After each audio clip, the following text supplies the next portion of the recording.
300ಕ್ಕೂ ಅಧಿಕ ಕಂದಾಯ ಗ್ರಾಮ ರಚನೆಗೆ ಸಕಲ ಸಿದ್ಧತೆ. ಬಡವರು ಕೂಡ ಫೋನ್ ಮಾಡಿದ್ರೆ ಫೋನ್ ಎತ್ಕೊಂತೀನಿ, ಅವ್ರಿಗೆ ತೊಂದರೆ ಆಯಿತು ಇಮಿಡಿಯೇಟ್ ನನಗೆ ಮಾಡ್ತಾರೆ, ನಾನು ಇಮಿಡಿಯೇಟ್ ತಹಸೀಲ್ದಾರಿಗೆ ಮಾಡ್ತೀನಿ. ನಮ್ಮ ತಹಸೀಲ್ದಾರರು ಕೂಡ 24/7 ಕೆಲಸ ಮಾಡ್ತಾರೆ. ಗುಬ್ಬಿಯಲ್ಲಿ ಭರವಸೆ ನೀಡಿದ ಶಾಸಕ ಎಸ್ಆರ್ ಶ್ರೀನಿವಾಸ.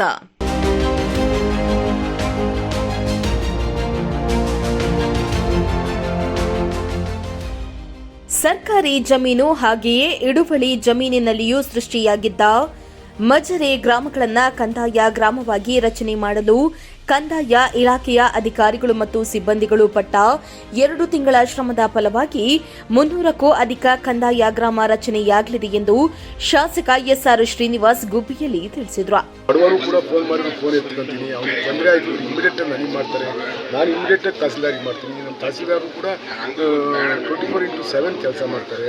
ತಾಲೂಕಿನ ಚೇಳೂರು ಗ್ರಾಮದಲ್ಲಿ ನಿರ್ಮಿತಿ ಕೇಂದ್ರದ ವತಿಯಿಂದ ಕಟ್ಟಿದ ನೂತನ ನಾಡ ಕಚೇರಿ ಕಟ್ಟಡವನ್ನು ಲೋಕಾರ್ಪಣೆಗೊಳಿಸಿ ಮಾತನಾಡಿದ ಅವರು, ದಾಖಲೆಗಳ ಸಂಗ್ರಹಕ್ಕೆ ಕಂದಾಯ ಇಲಾಖೆ ಎಲ್ಲ ಸಿಬ್ಬಂದಿಗಳು ಪಟ್ಟ ಶ್ರಮ ಸಾಕಷ್ಟಿದೆ.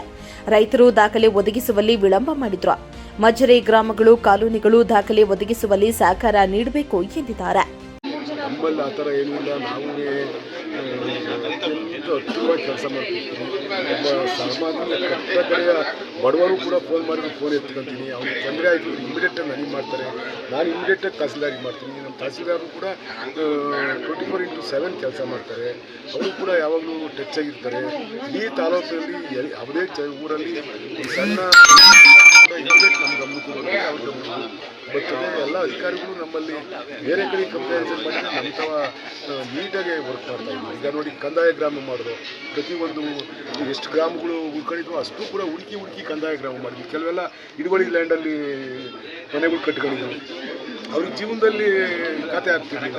ಅಂಥವೆಲ್ಲ ಉದಾಹರಣೆ ನಿಮಗೆ ಯಾವುದು ತೊಳೆಕೊಪ್ಪದೆ ಕಾಲೋನಿ ಹಿಡುವಳಿ ಜಮೀನಲ್ಲಿ ಐತಿ. ಅದನ್ನೇ ಆ ಥರದ ಸುಮಾರು ಇಡೀ ತಾಲೂಕಿನಾಗಿವೆ ಸುಮಾರು 300ರಿಂದ 350 ಕಂದಾಯ ಗ್ರಾಮ ಮಾಡಿದ್ವಿ. ಕೇವಲ 1 ತಿಂಗಳು 2 ತಿಂಗಳಲ್ಲೇ ಕೆಲಸವನ್ನು ಮುಗಿಸಿದ್ವಿ. ನಾವು ಆರೈದು ಮತ್ತು ರೆವಿನ್ಯೂ ಇನ್ಸ್ಪೆಕ್ಟರು, ತಹಸೀಲ್ದಾರರು ಮತ್ತು ಸರ್ವೇರು ಎಲ್ಲರೂ ಕೂಡ ಬ್ಯುಸಿಯಾಗಿ ಕೆಲಸ ಮಾಡಿದ್ವಿ. ಮತ್ತು 1 to 5 ಮಾಡ್ತಾ ಇದ್ವಿ. ಈಗ ನಾವೇ ಹುಡುಕೊಂಡು ಹೋಗ್ತೀವಿ. ರೈತರು ಸರಿಯಾದ ರೀತಿ ಡಾಕ್ಯುಮೆಂಟ್ಸ್ ಕೊಟ್ಟರೆ ಇಮಿಡಿಯೇಟಾಗಿ ಮಾಡ್ತೀವಿ. ಈಗ ಏನಾಗಿದೆ, ರೈತರೇ ನಮಗೆ ಡಾಕ್ಯುಮೆಂಟ್ಸ್ ಒದಗಿಸ್ಕೊಡ್ತಾ ಇದ್ವಿ. ಬೇರೆ ತಾಲೂಕುಗಳ ಥರ ನಾವು ಊರಿಗೆ ಹೋಗಿ ಅರ್ಜಿ ಕೊಡಿ ಆ ಥರ ಏನಿಲ್ಲ. ನಾವು ಇಮಿಡಿಯೇಟಾಗಿ ಏನೇ ಕೊಟ್ಟು ನಮ್ಮ ತಾಲೂಕಲ್ಲಿ ನಾವು ಅಕ್ಟಿವಾಗಿ ಕೆಲಸ ಮಾಡ್ತಾ ಇದ್ದಾರೆ. ಎಲ್ಲ ಅಧಿಕಾರಿಗಳು ಕೆಲಸ ಮಾಡ್ತಾ ಇದ್ದಾರೆ. ಇನ್ನು ತಾಲೂಕಿನಲ್ಲಿ ಸಾರ್ವಜನಿಕರಿಗೆ ಹತ್ತಿರವಾಗಿ ಸಿಗುವ ನಾನು ಅಧಿಕಾರಿಗಳ ಸಂಪರ್ಕದಲ್ಲಿದ್ದೇನೆ. ಕಟ್ಟಕಡೆಯ ವ್ಯಕ್ತಿಗೂ ನೇರವಾಗಿ ಸಿಗುವ ಮೂಲಕ ಅವರ ಸಮಸ್ಯೆಯನ್ನ ಆಲಿಸಿದ್ದೇನೆ. ಅಧಿಕಾರಿಗಳು ಹಾಗೂ ಇಲಾಖೆಯ ದಾಖಲೆಗಳು ರೈತರ ಮನೆ ಬಾಗಿಲಿಗೆ ಸಿಗುವಂತೆ ಮಾಡಲು ನಾಡ ಕಚೇರಿಯನ್ನ ಕಟ್ಟಲಾಗಿದೆ.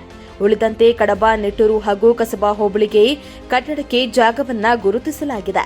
ಶೀಘ್ರದಲ್ಲಿ ಕಟ್ಟಡ ನಿರ್ಮಾಣ ಆಗಲಿದೆ ಎಂದಿದ್ದಾರೆ. ನಾವು ನಿರಂತರವಾಗಿ ಕೆಲಸ ಮಾಡ್ತೀವಿ, ಆ ಥರ ಏನೂ ಆಗಲ್ಲ.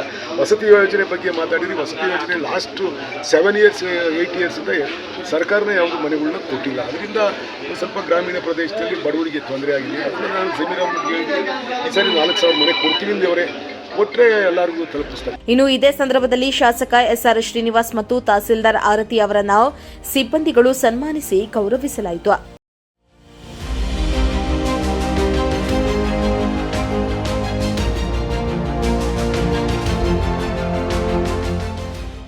ಇನ್ನು ವೇದಿಕೆಯಲ್ಲಿ ತಹಸೀಲ್ದಾರ್ ಆರತಿ ಬಿ, ಗ್ರಾಮ ಪಂಚಾಯಿತಿ ಉಪಾಧ್ಯಕ್ಷೆ ಸುಜಾತಾ, ಸದಸ್ಯೆ ಪದ್ಮಾ, ಉಪ ತಹಸೀಲ್ದಾರ್ ಆರ್ಜಿ ನಾಗಭೂಷಣ್, ಕಂದಾಯ ನಿರೀಕ್ಷಕ ಬಸವರಾಜ, ಗ್ರಾಮ ಲೆಕ್ಕಾಧಿಕಾರಿಗಳ ಸಂಘದ ತಾಲೂಕು ಅಧ್ಯಕ್ಷೆ ಸುಮತಿ, ಗ್ರಾಮ ಲೆಕ್ಕಾಧಿಕಾರಿಗಳಾದ ಬಾನು, ಮಹೇಶ, ತಾತನಾಯಕ, ನಾಗಭೂಷಣ್ ಸೇರಿ ಇನ್ನಿತರರು ಹಾಜರಿದ್ದರು.